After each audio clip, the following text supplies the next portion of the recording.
Hello everyone and my dear friends, welcome to our new video of class 5th English. In this video, we are going to discuss new words of lesson Gulliver's Travels. I hope you must have watched the video of reading Gulliver's Travel. In that video, we also discussed many words, but here I have brought few words to discuss deeply. Let's begin with me. So, very first new word of this lesson is bellowing.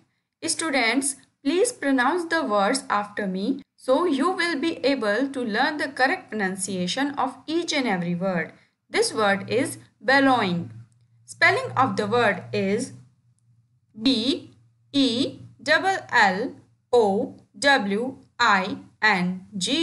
bellowing. Meaning of the word is very loud noise. बहुत तेज, बहुत ज़्यादा तेज सुनाई देने वाला शोर. Like in this picture, you can see a man is making loud noise. Means bellowing. Hope you understood this word. Let's move on. Next word. Next new word is inhabitants. Repeat the word with me. Inhabitants.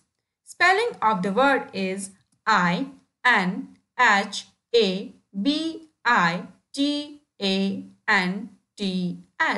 Inhabitants. Meaning of the word is occupants. इस word को हम पहले भी कुछ lessons में discuss कर चुके हैं. इनहैबिटेंट्स का मतलब है जो किसी स्थान को ऑक्यूपाई कर ले और वहां पर बस जाए. Like we human beings are inhabitants of the earth. In this picture you can see these are the human beings, यानी ये सब इंसान है और हमने किस जगह ऑक्यूपाई कर लिया है, वह जगह है अर्थ यानी पृथ्वी, और हम इस अर्थ के इनहैबिटेंट्स हैं, यानी we are the occupants of earth. Hope you understood this word. Let's move on. Next word. Next new word is barren. Repeat the word with me, students. Barren. Spelling of the word is BARREN. Barren. Meaning of the word is land with no vegetation. यानी ऐसी जगह, ऐसी धरती जहाँ पर vegetation यानी फसल उगाई ना जा सके. Like in this picture you can see this place, this land is barren. This is not good for vegetation or growing crops. यानी ये जगह जो है इतनी सही नहीं है, इतनी उपजाऊ नहीं है कि यहाँ पर कोई भी फसल उगाई जा सके. So this is a barren land. Hope you understood. Let's see the next word. Next new word is astonishment. Repeat the word with me. Astonishment. Spelling of the word is ASTONISHMENT.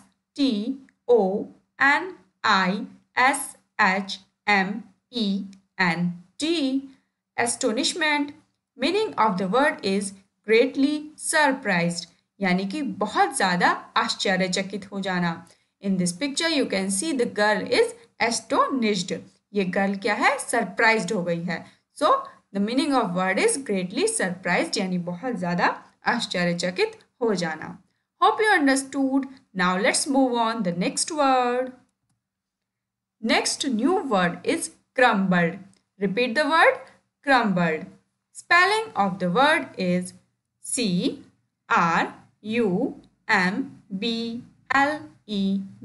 Crumbled. Meaning of the word is broken into pieces. Broken यानी टूटा हुआ, जो चीज टूट गई हो. Pieces यानी टुकड़ों टुकड़ों में टूट गई हो. Like in this picture you can see a cookie and it is broken into many pieces. ये कुकी है. I hope आपने कुकीज खाई होंगी, आप जानते हैं इसके बारे में. ये एक बिस्किट जैसा होता है जो बहुत ही स्वीट यानी बहुत ही अच्छा लगता है खाने में. तो this is a cookie which is crumbled, यानी it is broken into many pieces. ये क्या है, बहुत सारे छोटे छोटे टुकड़ों में टूट चुकी है, ब्रेक हो चुकी है. So this cookie is crumbled. ये कुकी क्या है, क्रम्बल हो चुकी है, यानी बहुत सारे पीसेस में टूट जाना. Hope you understood this word. Let's move on. Next word. Next new word is grab.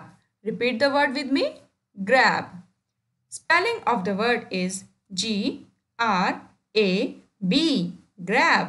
Meaning of the word is pick suddenly, यानी अचानक से कोई चीज पकड़ लेना या उठा लेना या उसको ले लेना. That is pick suddenly. It means grab, कोई चीज ले लेना जल्दी से. Hope you understood. Let's see the next word. Next new word is vessels. Repeat the word with me. Vessels. Spelling of the word is V-E-S-S-E-L-S. Vessels.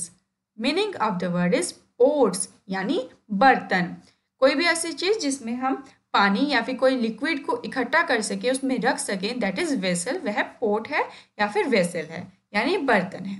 And in this picture you can see a vessel. This is a vessel. इसमें हम पानी को या किसी liquid को contain कर सकते हैं. Hope you understood. Let's move on the next word. Next new word is hedge. Repeat the word with me. Hedge. Spelling of the word is H-E-D-G-E. Hedge. Oh, don't be scared of the meaning of this word. इस word के meaning से बिल्कुल भी मत डरिए. I know it is very long, ये काफ़ी long है, बट ये मैंने इसलिए लिखा है ताकि आप इसको बेटर तरीके से अंडरस्टैंड कर सकें. एक बार इसकी रीडिंग आप कर लेंगे तो ईजिली आप हेज का मीनिंग बिल्कुल ईजिली आप समझ जाएंगे. चलिए मैं आपको समझाती हूँ. एक्चुअली हेज क्या है? It is a row of bushes and trees. ये रो है, यानी कि एक लाइन से लगे हुए ट्रीज या फिर झाड़ियाँ हैं which is planted close together, जिनको प्लांट किया जाता है, लगाया जाता है, एक दूसरे के बिल्कुल नज़दीक नज़दीक लगाया जाता है. At the edge of a garden और फील्ड, यानी किसी भी गार्डन के या फिर किसी भी खेत के किनारे किनारे पर एज होता है किनारे पर एक रो में, एक लाइन में बहुत सारी झाड़ियों को या ट्रीज को एक साथ बिल्कुल पास पास लगा दिया जाता है. क्यों लगा दिया जाता है? To separate one piece of land from another. एक लैंड को दूसरे लैंड से सेपरेट कर देने के लिए इसको बना दिया जाता है. एंड ये एक बाउंड्री की तरह दिखाई देता है. चलिए अब पिक्चर से समझते हैं. See in this picture these are the bushes. यहाँ पर आपको बुशेस दिखाई दे रही हैं और ये कितने नज़दीक नज़दीक लगाई गई हैं. इससे बिल्कुल एक बॉर्डर जो है तैयार हो गया है. तो दीज आर हेज. ये क्या बना रही है? हेज बना रही है. इससे क्या हो रहा है? जो ये वाला फील्ड एरिया है वो इसके पीछे वाले फील्ड एरिया से सेपरेट हो गया, इधर हो गया और इधर हो गया. ये दो पार्ट्स में डिवाइड हो गया. सो यहाँ पर जब फील्ड में या फिर किसी गार्डन के किनारे पर इस तरह की झाड़ियाँ या फिर ट्रीज को, यहाँ पे ट्रीज भी दिख रहे हैं, एक साथ बिल्कुल पास पास लगा दिया जाए ताकि एक लैंड को दूसरे लैंड से सेपरेट किया जा सके, तो वो हेज होता है. I hope you understood now. अब आप समझ गए हैं और आप इस लंबे मीनिंग से बिल्कुल भी डर नहीं रहे हैं, आपको समझ आ गया होगा. Now let's move on the next word. Next new word is trumpet. Repeat the word with me. Trumpet. Spelling of the word is T-R-U-M-P-E-T. Trumpet. Meaning of the word is blow instrument like a horn. Trumpet क्या है? Trumpet actually a musical instrument है और ये blow instrument है, यानी एक ऐसा instrument है जिसमें हम फूंक मार के उसको बजाते हैं लाइक अ हॉर्न, और ये हॉर्न की तरह बजता है. This is a trumpet. In this picture you can C a trumpet. ये एक ट्रम्पेट है. इसको आपने काफ़ी शादियों में भी देखा होगा, वेडिंग सेरेमनीज में आपने देखा होगा इसको बजाया जाता है. This is trumpet. तो ये ब्लो इंस्ट्रूमेंट है. Like flute is also a blow instrument जिसमें हम फूंक मार के बजाते हैं. ठीक है, इसी तरह ये भी फूंक मार कर बजाया जाने वाला एक म्यूजिकल इंस्ट्रूमेंट है. Hope you understood. Let's move on the next word. Next new word is screamed. Repeat the word screamed. Spelling of the word is S-C-R-E-A-M-E-D. Screamed. Meaning of the word is cried loudly. जोर से चिल्लाना. Like in this picture you can see this little boy is screaming. यानी ये boy क्या है? बहुत ही loudly cry कर रहा है, बहुत ही तेज चिल्ला रहा है. That is screaming. Hope you understood now the meaning of word screamed. Let's move on the next word. Next new word is reap. Repeat the word with me. Reap. Spelling of the word is R-E-A-P. reap. Meaning of the word is cut the crop. Cut the crop. Crop क्या होता है? फसल. फसल को काटना. That is reap. In this picture you can see someone is reaping. कोई जो है reaping कर रहा है यानी crop को cut कर रहा है. Okay, तो meaning of the word reap is to cut the crop. Hope you understood. Let's see the next word. Next new word is chasing. Repeat the word with me. Chasing. Spelling of the word is C-H-A-S-I-N-G. Chasing. Meaning of the word is run after. यानी किसी का पीछा करना. Like in this picture, you can see cheetah is chasing zebra. Cheetah is chasing zebra. Cheetah क्या कर रहा है? Zebra को chase कर रहा है यानी उसका पीछा कर रहा है.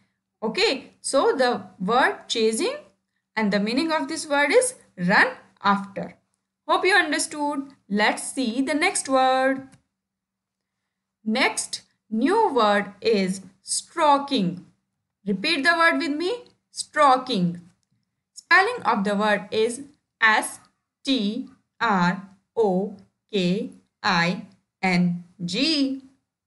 Stroking. Meaning of the word is passing hand lightly. यानी किसी चीज़ पर या फिर किसी पेट पर या कहीं भी बहुत ही प्यार से जब हम हाथ फेरते हैं जिसको हम सहलाना कहते हैं वही स्ट्रोकिंग है. Like in this picture you can see a boy is stroking his pet यानी he is passing his hand lightly. क्या कर रहा है? जो बॉय है वो अपने पेट को स्ट्रोक कर रहा है यानी प्यार से सहला रहा है.